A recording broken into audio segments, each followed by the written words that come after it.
Have you ever felt like someone is living in your head, rent-free, but they haven't texted, called, or even looked your way in forever? You wake up thinking about him. You go to bed wondering if he's thinking about you. And the silence, it's loud, deafening. You try to shake him off, distract yourself, even convince yourself it's nothing, but he's still there. So what does it really mean when a guy is constantly on your mind, even though he's not talking to you? No, it's not just you being crazy. And it's not just some cliche about overthinking. What you're experiencing could be a complex mix of emotional imprinting, subconscious bonding, and yes, even energetic ties that most people don't talk about. This isn't about waiting for a text. It's about understanding what your brain and heart are doing behind the scenes and why. Because here's the truth. When someone leaves a psychological or spiritual imprint on you, silence can still feel like a conversation. And sometimes the louder their absence feels, the deeper their presence is rooted in your emotions. But don't worry, this video is not about obsessing. It's about clarity. You'll learn the deeper reasons he's always on your mind and whether it means anything at all. So if you're stuck in that loop, wondering, hoping, analyzing every bit of nothing, stay with me. By the end of this video, you'll either understand the connection or finally feel ready to let it go. Let's get into it. Silence from someone you care about can be one of the most confusing and painful experiences. When a guy goes quiet, especially if he used to be present or seemed emotionally connected, it triggers questions you can't stop asking yourself. Did you do something wrong? Is he mad? Did he lose interest? Or is he just not ready to talk? But here's what most people miss. Silence doesn't always mean indifference. Sometimes silence is communication, just in a language we're not used to interpreting. It can mean avoidance, emotional overwhelm, fear, or even guilt. Some men shut down when they don't know how to process their emotions. Others stay silent because they're unsure of what they want. And instead of being honest, they pull away, hoping you'll get the hint without them having to speak up. Then there's the deeper layer, when his silence has nothing to do with you, but it feels intensely personal. He might be dealing with personal issues, internal battles, or his own emotional baggage that makes showing up feel too vulnerable. His silence might be his version of protection, not just for himself, but for you too. And sometimes his silence is the message. He may have made a silent decision to distance himself, not because you're unworthy, but because he's either unwilling or unable to give you the emotional clarity you deserve. The hardest part is that silence forces you to do all the emotional labor. You fill in the blanks, create the narrative, and absorb the pain while he remains comfortably unavailable. But here's what you must remember. How someone communicates during emotional tension says a lot about how they handle intimacy, responsibility, and respect. If he's gone quiet without offering context, closure, or care, that silence is not just absence. It's information. You're not crazy for noticing it. You're not too emotional for feeling it. His silence has weight and is trying to tell you something he won't say out loud. The question is, will you keep waiting for a voice that may never return? Or will you listen to what the silence is showing you? Let's go deeper. When someone is constantly on your mind, it's almost impossible not to wonder, are they thinking about me too? It's one of the most haunting questions we ask in silence, especially when there's no communication, no interaction, just this invisible thread that feels so real, so persistent. The truth is, we often feel energetically connected to people for reasons we don't fully understand. Emotional bonds, even those that aren't mutual anymore, can linger. You might be tuned into a pattern, a memory loop, replaying moments and emotions, because your brain is trying to make sense of unfinished business. But that doesn't automatically mean he's feeling the same thing. Still, there are times when the connection is mutual, even if it's unspoken. Some people do feel that magnetic pull at the same time, but here's the tricky part. Men often process emotions differently. While you might reflect, analyze, and seek emotional meaning, he might compartmentalize, distract, or suppress what he's feeling. So even if he does think about you, he may not act on it. Thinking about someone doesn't always come with intention. He might remember you in passing, feel a sudden wave of nostalgia, or even wonder what could have been, but without the emotional courage to reach out. It stays locked inside. Sometimes his silence is fear, sometimes it's pride, and sometimes it's peace. And this is where you take your power back. Instead of asking, is he thinking of me? Ask yourself, why does it matter? If he's not showing up, if he's not speaking up, then all the wondering becomes a trap. Your value shouldn't be tied to someone else's silence or speculation. Yes, there's a chance he thinks of you. People rarely forget genuine connections. But don't confuse mental presence with emotional investment. The real question is, if he's thinking of you, why hasn't he done anything about it? What you feel is real, but that doesn't mean it's reciprocated in the way you deserve. Let's talk about the psychology behind those silent connections and why your brain can hold on even when your heart is ready to let go. Keep watching. Have you ever felt like someone is connected to you, even without speaking a single word? Like there's an invisible line running between your heart and theirs, pulsing with unspoken emotion. That feeling isn't just fantasy. It has deep psychological roots. When we form emotional bonds, especially romantic ones, our brains create what's called an attachment map. This is where someone becomes embedded into your emotional and cognitive patterns. Their presence, their words, their energy, it all leaves a psychological imprint. So even if they go silent, your mind continues to play their part in your story. It's why you find yourself replaying conversations, daydreaming about them, or thinking about what you'd say if you ever talked again. That's not weakness. It's literally your brain trying to complete an emotional circuit that never got closure. Silent connections often thrive on uncertainty. In psychology, this is known as intermittent reinforcement. It's the same principle behind addictive behavior. When you receive affection, interest, or connection in small, inconsistent doses, followed by sudden silence, your brain becomes obsessed with the reward. You crave the high of being noticed again, not because it's healthy, but because the unpredictability makes you chase it even harder. That's the trap. Now here's another layer. Mirror neurons. These are parts of your brain that activate when you observe someone else's emotions or even think about them. That's why you can feel what someone might be feeling, even without seeing them. If you've ever suddenly felt anxious, nostalgic, or overwhelmed while thinking about him, your mirror neurons are lighting up as if he's right there. It creates the illusion that you're both sharing a moment, even when you're alone. This is why silent connections can feel so intense, even more than active ones. There's mystery, projection, and emotional residue all wrapped into one. You're not just missing the person, you're holding on to what the connection could have been or what you believed it was. And that's incredibly powerful. But here's the truth you need to hear. Not every emotional bond is meant to be permanent. Some connections are designed to teach you something about yourself, your patterns, your needs, your growth. Silent connections can be signals, not destinations. They ask you to pay attention to the parts of yourself that long to be seen, heard, and chosen, not just by someone else, but by you. So if you're stuck in the energy of someone who isn't speaking, take a step back and ask, is this connection feeding you or draining you? Are you still connecting with him or with a memory you haven't let go? Understanding the psychology behind this gives you back your power. It's not about decoding him. It's about reclaiming you. Let's keep going. There's more beneath the surface than you think. Sometimes the hardest truth to face is this. The reason he's always on your mind might have very little to do with him and everything to do with you. When someone pulls away, goes silent, or disappears from your life, the mind naturally scrambles for answers. It creates meaning, searches for closure, and desperately wants to know why. But the more time you spend looping through his silence, the more you need to ask yourself, what exactly am I holding on to? Often, we aren't clinging to the person. We're clinging to the feeling they once gave us. The way they made us feel seen, wanted, desirable, or hopeful. That emotional high becomes addictive. So even when they're no longer around, your mind replays those feelings like a highlight reel, hoping to recreate the sense of validation you once felt in their presence. But here's the truth. He might not even be worthy of that pedestal. What you're really craving isn't him. It's a part of yourself that you've outsourced. Maybe his attention made you feel valuable.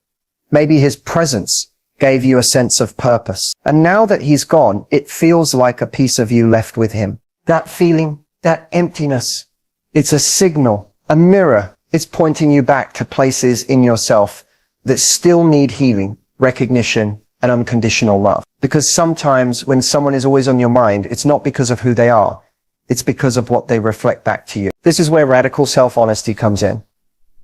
Ask yourself, why this person? Why now? What unmet need or unresolved wound did this connection awaken in me? Was it loneliness? Was it fear of abandonment? Was it the belief that love must be chased to be earned? When we pause and dig into those questions, we often discover the obsession isn't about missing them. It's about trying to fill a void that existed long before they arrived. And no amount of thinking about them, missing them, or romanticizing what could have been will truly satisfy that. What will? Reconnecting with yourself, rebuilding your identity without their presence in it, learning to give yourself the very love, reassurance, and attention you were hoping they'd provide. Healing begins when you stop trying to get an answer from someone who isn't speaking, and instead start listening to what your own silence is telling you. You're not broken because you care. You're not weak because you think of him, but you are powerful enough to take your mind off of him and put it back where it belongs, on you. Let's talk about how emotional imprints and energetic ties form and why they're so hard to break. Have you ever wondered why it's so hard to stop thinking about someone, even when they've been gone for a long time? Even when there's no communication, no resolution, just this lingering emotional pull that refuses to fade. That's not your imagination. It's something deeply rooted in the emotional and energetic blueprint of how we connect as human beings. When you emotionally bond with someone, especially through vulnerability, intimacy, or even intense unspoken feelings, you leave behind what psychologists call an emotional imprint. It's a mental and emotional signature that gets stored in your nervous system. These imprints are formed through meaningful moments, a deep conversation, a shared laugh, a glance that said everything without words. They may seem small, but your mind records them like emotional snapshots. And the stronger the emotion attached to that moment, the deeper the imprint. This is why certain people feel unforgettable. It's not always about how long they were in your life. It's about how deeply they touched you while they were, even if things ended or faded out. That emotional energy can remain stored within you, resurfacing at random times and keeping them alive in your memory. Now let's go even deeper. Energetic ties. Some believe that when we connect with someone on an emotional or intimate level, we create energetic cords between us. These aren't visible, of course, but they're felt. You might feel their emotions without reason. Think of them randomly, dream about them, or feel drained or anxious for no obvious cause, only to realize your mind wandered back to them. Energetic ties form through emotional exchanges, especially ones that are unresolved. When there's no closure, no full release, that energy has nowhere to go. It lingers like a song playing quietly in the background of your life. And unless you consciously cut those cords, emotionally and energetically, they can stay attached far longer than the person ever did. But here's the empowering part. Just as emotional imprints and energetic cords can be created, they can also be released. It doesn't require them to come back or give you closure. It requires you to acknowledge the imprint, honor it, and decide it no longer gets to dictate your present. You don't have to carry around pieces of someone who couldn't stay. You don't have to keep reliving moments in your head just because they once meant something. You can love what it was and still let go of what it's no longer meant to be. Because the truth is, you're not stuck with this connection. You're just emotionally attached to a story that's already ended. In the next part, let's explore how you may be subconsciously keeping this connection alive and what it means to energetically manifest someone without even realizing it. Manifestation is a term we hear a lot these days. But what does it really mean when it comes to someone who's constantly on your mind? Could it be that without even realizing it, you're actually drawing him back into your life, not through texts or calls, but through your thoughts, emotions, and energy? When you think about someone repeatedly, especially with strong emotions attached, whether longing, hope, or even frustration, you're sending out a powerful energetic signal. Our minds don't just process thoughts. They influence the way we perceive reality. This is the core idea behind subconscious manifestation. It's not magic, but it's also not just coincidence. It's about the energy and focus you put into someone. which subtly shifts your actions, feelings, and even the opportunities that come your way. If you find yourself daydreaming about him, imagining how things could be different, or holding on to the hope that he'll come back, you're constantly tuning your energy to the idea of him. That doesn't mean you're consciously trying to manifest him, but your subconscious mind is aligning with that desire, creating a feedback loop that keeps him present in your life in some form. This loop can be tricky though, because manifestation isn't just about positive thinking. It's about emotional energy. And sometimes that energy is mixed with fear, insecurity, or neediness. Those feelings can actually create blocks, making it harder to move on or attract healthy connections. So if you're subconsciously manifesting him, it might be more about wanting closure, validation, or the feeling of being wanted, rather than the person himself. Another key aspect is belief. Do you truly believe that he's meant for you? Or are you holding on to an idealized version of him? A story you tell yourself because it feels safer than accepting the truth. Manifestation works best when your energy is clear and aligned with reality, not with fantasies or emotional dependencies. The good news is you have the power to shift this. By becoming aware of your thoughts and feelings, you can start to change your energy. Practice focusing on self-love, gratitude, and your own goals instead of on the idea of him. When your energy shifts from I need him to I deserve peace and happiness, you break the subconscious cycle. Remember, manifestation isn't about controlling others or forcing outcomes. It's about aligning yourself with what truly serves your growth and happiness. If he's meant to be part of your life, it will happen naturally and healthily. But if he's not, the best manifestation you can create is the strength to let go and open yourself to new possibilities. So ask yourself, are you manifesting him? Or are you manifesting healing and freedom from this mental loop? That's where your true power lies. When someone stays constantly on your mind, especially without any contact, it can feel like more than just a mental obsession. For many, this experience carries a deep spiritual significance, a message that goes beyond the surface of everyday thinking. Spiritually, persistent thoughts about someone are often interpreted as a sign that your soul is trying to communicate with you. It's as if your inner self is nudging you to pay attention, not just to the person, but to the lessons and growth that connection represents. Sometimes when someone lingers in your mind, it's less about them and more about the journey you're on. This kind of recurring mental presence can signal unfinished business on an energetic level, things left unsaid, emotions left unprocessed, or paths that need healing. It's like the universe is holding up a mirror, reflecting back parts of yourself that you might be avoiding. The person you're thinking about becomes a symbol of those hidden aspects, inviting you to explore and integrate them. From a spiritual perspective, such thoughts can also indicate energetic ties that transcend physical presence. Souls can connect across lifetimes or parallel journeys, creating bonds that are felt even when separated by distance or silence. These spiritual connections don't always mean romantic fate or destined reunions. Sometimes they are soul lessons meant to teach detachment, self-love, or forgiveness. The key is to recognize what this constant mental presence is asking of you.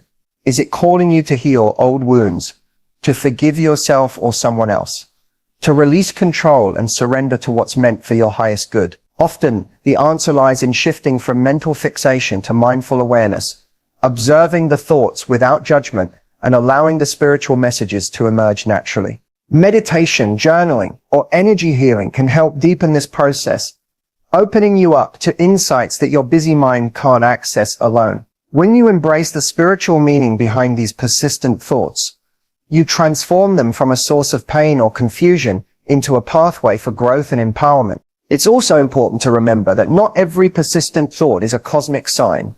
Sometimes the mind clings simply because it's trying to protect you from pain or loneliness.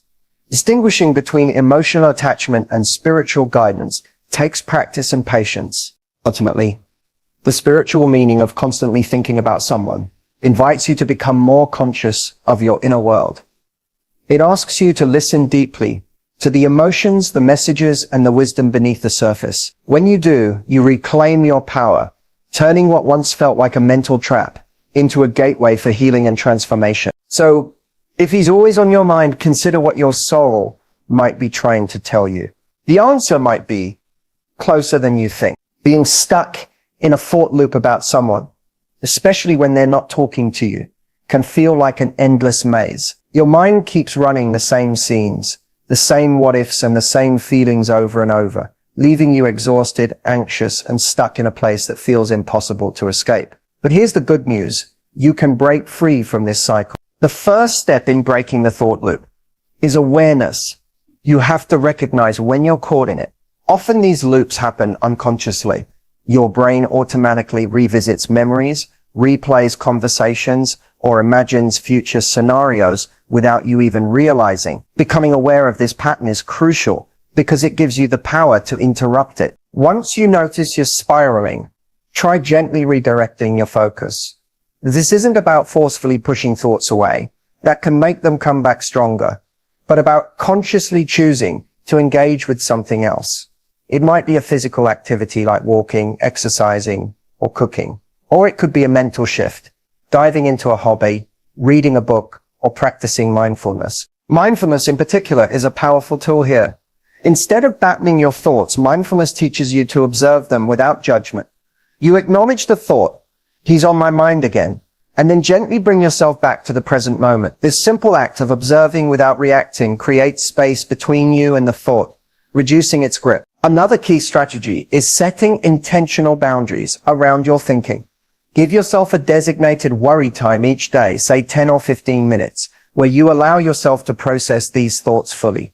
Outside of that window, remind yourself that you've given your mind permission to hold these thoughts, and it can rest now. This technique trains your brain to compartmentalize and prevents constant rumination. Journaling can also help. Writing down your thoughts and feelings releases their power. It turns abstract, swirling emotions into something concrete and manageable. Plus, it gives you clarity on what you're really feeling beneath the surface, whether it's sadness, fear, or longing, which is the first step toward healing. Finally, self-compassion is essential. Breaking a thought loop is hard work. It takes patience and kindness toward yourself. Instead of beating yourself up for overthinking or feeling stuck, remind yourself that healing is a process. Celebrate small wins, like moments when you successfully shift your attention, or resist the urge to replay painful memories. Remember, breaking free from the thought loop doesn't mean forgetting him overnight or erasing your feelings. It means reclaiming control over your mind, choosing peace over chaos, and creating room for new, healthier experiences. You have the strength to do this. It starts with one moment, one breath, one choice. Let's move into how to create lasting emotional freedom beyond the thought loop. As we wrap up, let's focus on the most important thing, your healing and growth. If he's always on your mind but never talking to you, it's easy to feel stuck, confused, or even powerless. But remember, you hold the key to your peace and happiness, not him. Moving forward means shifting your energy from waiting for answers to creating your own fulfillment. Start by prioritizing yourself, your dreams, your passions, your emotional well-being. When you invest in yourself, you send a clear message to yourself and the universe that you deserve love, respect, and joy, regardless of anyone else's actions. It's okay to feel the emotions that come with this process, sadness, frustration, longing, but don't let them define you. Feel deeply, then release intentionally. Surround yourself with supportive people who uplift and encourage you.